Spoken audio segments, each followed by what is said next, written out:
You're listening to the Faeries and Folklore podcast by Ronel. I'm dark fantasy author Ronel Janse van Vuuren. With nearly a decade of digging around in dusty folklore books, researching creatures of imagination that ignited my curiosity, I'm here to share the folklore in a nutshell and how I reimagined it for my writing in An Origin of the Fae. This is the Faeries and Folklore podcast. Hi, I'm your host, Ronel Janse van Vuuren. You can just call me Ronel. In today's episode, we're continuing our exploration of the Fae realm. This episode is brought to you by my book, Once, Tales, Myths and Legends of Faerie, available in ebook, paperback and audiobook. Go to ronelthemythmaker.com/my-books for more.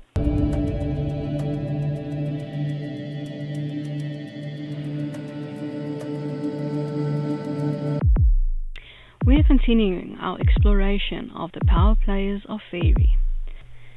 Today's Faerie, Keeper of the Veil.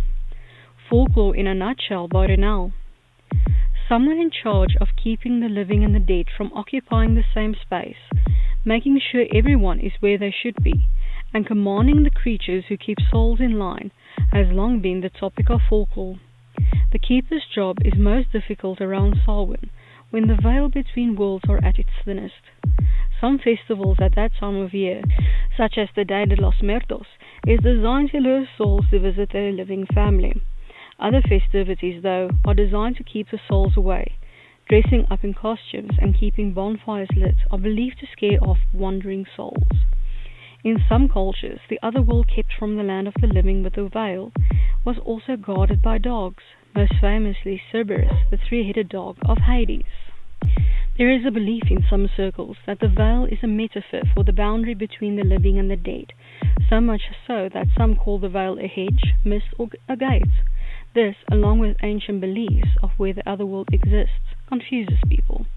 Is there a veil between the underworld where you are expected to go into the earth and where you stand upon it? Is there a veil to cross if you sail west and enter the land of the dead? Yes. The other world has many realms, as discussed in another post, and it is the duty of the keeper of the veil between worlds to keep the dead in the other world and the living out of it.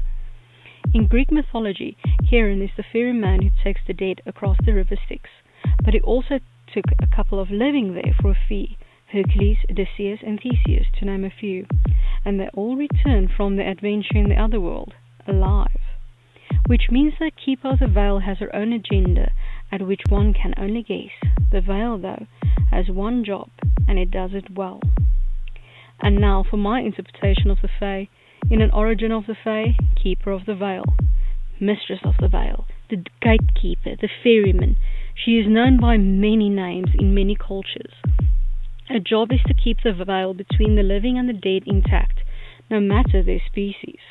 She resents necromancers, as they always chip away at her veil, making it easier for those who shouldn't to pass through.